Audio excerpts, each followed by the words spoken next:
పవిత్ర, ఇదే తాతయ్య అమ్మమ్మ ఉండబోయే ఇల్లు. ఫస్ట్ టైం వచ్చావు కదా, కుడికాలు లోపల పెట్టి వెళ్ళు. రా.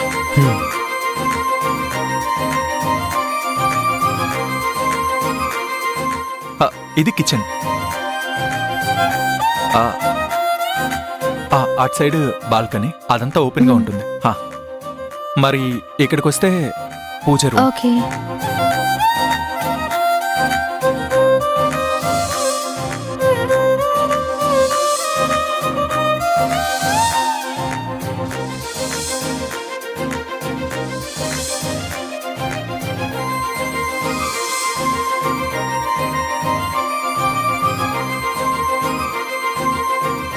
పవిత్ర,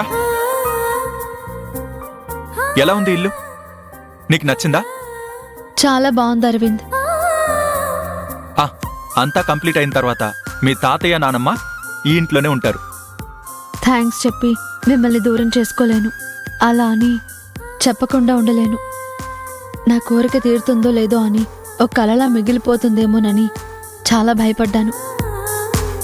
నా కళ నిజం చేసి మీరు నాకు వరం ఇచ్చారు. అంతంత పెద్ద మాటలు ఎందుకు పవిత్ర? నేనెప్పుడైతే నా డ్రీమ్ ప్రాజెక్ట్ అనుకున్నానో అదే నీ డ్రీమ్ కూడా. నువ్వు నా లైఫ్లోకి వచ్చావు కాబట్టి ఇద్దరి డ్రీమ్ ఒకేసారి ఫుల్ఫిల్ అయింది. అందుకే ఈ కన్స్ట్రక్షన్ స్టార్ట్ చేశాం. నాకు చెప్పలేనంత ఇష్టం మీరంటే. మీ వ్యక్తిత్వం, మిమ్మల్ని చూసి చాలా ఇష్టం పెరిగింది. మీ మీద ఉన్న ఇష్టం, ప్రేమ రోజురోజుకి ఎంతో రెట్టింపయింది. మనం ఎప్పటికీ ఇలాగే ఉండాలి పవిత్ర. తప్పకుండా.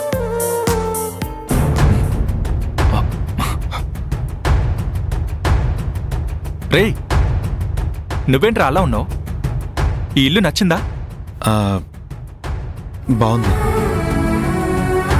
రేయ్, సడన్ గా ఏమైందిరా? ఎందుకు డల్గా ఉన్నావు? ఏం లేదన్నయ్య.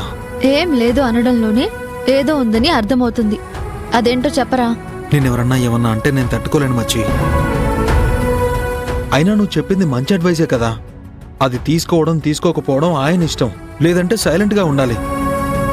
అలా ఇష్టం వచ్చినట్టు మాట్లాడడం ఎందుకు? ఇంకా అదే మనసులో పెట్టుకున్నావా? వదిలేరా. రాజశేఖర్ అంకుల్ గురించి మనకి తెలిసిందేగా. పైగా ఈ మధ్య మా పెళ్లి తర్వాత కావాలనే మాట్లాడాలని చూస్తున్నారు. ఆయన రియలైజ్ అయ్యేదాకా మనం కాస్త ఓర్పుతో ఉండక తప్పదు. దేనికైనా ఒక లిమిట్ ఉంటుందన్నయ్య. అసలు పవిత్ర ఏముందని అలా అన్నావు? అయ్యో అది ప్లీజ్. తాతయ్య నానమ్మల కోసం ఇల్లు రెడీ అవుతున్న టైంలో హ్యాపీగా ఉండకుండా ఎందుకే డిస్టర్బెన్స్ అంతా? ఇప్పటికే నా వల్ల 2 కుటుంబాల మధ్య దూరం పెరిగింది. అది చాలదన్నట్టు ఈ విషయాన్ని మనసు మీదకి తీసుకుని మరింత పెద్దది చేస్తే అది మావయ్య గారి దాకా వెళ్ళిందనుకో, ఆయన మనసు గాయపడుతుంది. దాంతో వాళ్ళిద్దరి ఫ్రెండ్షిప్కి మరింత దూరం పెరుగుతుంది. దానివల్ల మీ పెళ్లి జరగడం కష్టమవుతుంది. చిన్న విషయానికి ఇదంతా అవసరమా చెప్పు? నేనదంతా అక్కడే వదిలేశాను. నువ్వు కూల్గా ఉండు. పవిత్ర కరెక్ట్గానే చెప్తుందిరా. ఈ ఆవేశం ఎన్నో సమస్యలకి దారితీస్తుంది. వదిలేయాది. సరే, నాకు ముఖ్యమైనది మీరిద్దరూ చెప్పిన తర్వాత నేనెందుకు పట్టించుకుంటాను? నేను వదిలేశానని ఒప్పుకుంటే సరిపోతుందా? మొహం మీద చిరునవ్వు ఉండాలి కదా. నవ్వు. సరే, ఓకే, సరే వదిలేశాను. సర్లే, మిగతా ఫ్లాట్ చూపిద్దు గాని పద.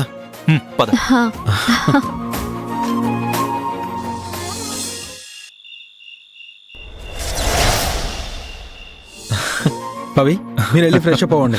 ఎందుకంటే అడవిలో పెద్ద పులికి ఆదికి స్నానం చేసే అలవాటు లేదు కాబట్టి నో ప్రాబ్లం. వాడు అలాగే అంటాడు. చిన్నప్పుడు రోజుకి 4 సార్లు స్నానం చేసేవాడు. ఒకసారి వీడేం చేశాడు తెలుసా? ప్లీజ్ అన్నయ్య నువ్వు చెప్పావనుకో పవి నన్ను జీవితాంతం టేస్ట్ చేస్తుంది. నా మంచి అన్నయ్య కదా, ప్లీజ్. సర్లే చెప్పనులే. That's good. థాంక్స్ అన్నయ్య, బతికించావు. ఇంకా మీరు వెళ్ళండి. ఎంతైనా మీ అన్నదమ్ములు ఒకటే. Of course. వెళ్ళండి. సరే పదండి. కొంచెం ఒళ్ళు టైర్డ్ అయినట్టుందబ్బా. అల్లుడు జ్యూస్ తాగండి, మీరే తాగండి. మీరు హ్యాపీగా ఉండండి, మమ్మల్ని హ్యాపీగా ఉంచండి, అంతే చాలు. అల్లుడు చమత్కారం. అమ్మయ్యా.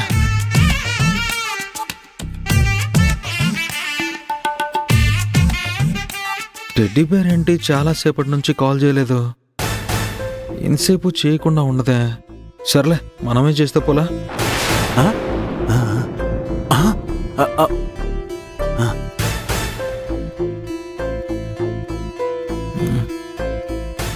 ఎక్కడ పెట్టాను?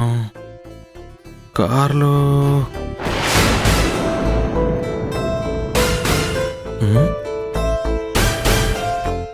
ఆ, బయటికి వెళ్ళే ముందు ఛార్జింగ్ పెట్టాను కదా, సో ఇక్కడే మర్చిపోయాను అనమాట. ఓకే.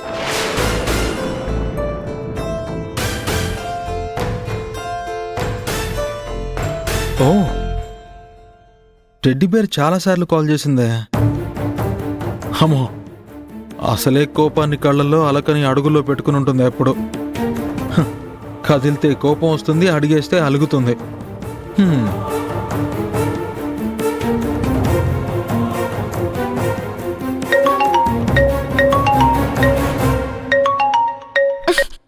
అసలు ఎలా కనిపిస్తున్నాను నేను నీకు?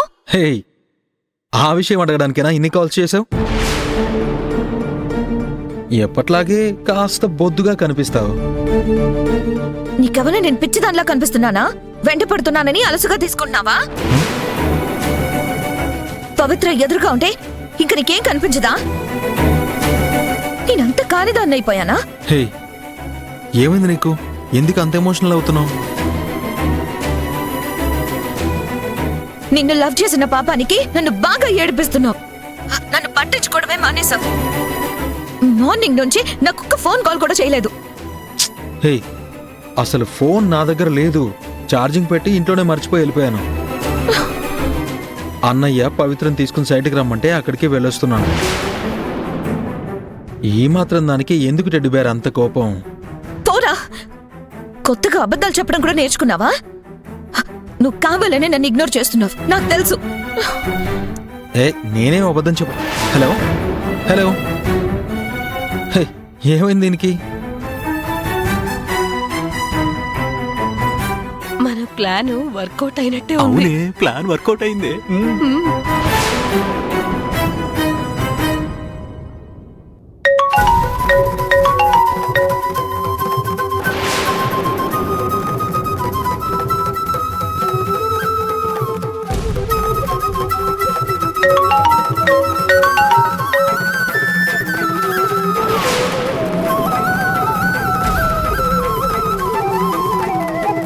ఏమైంది దీనికి? కట్ చేస్తుందంటే.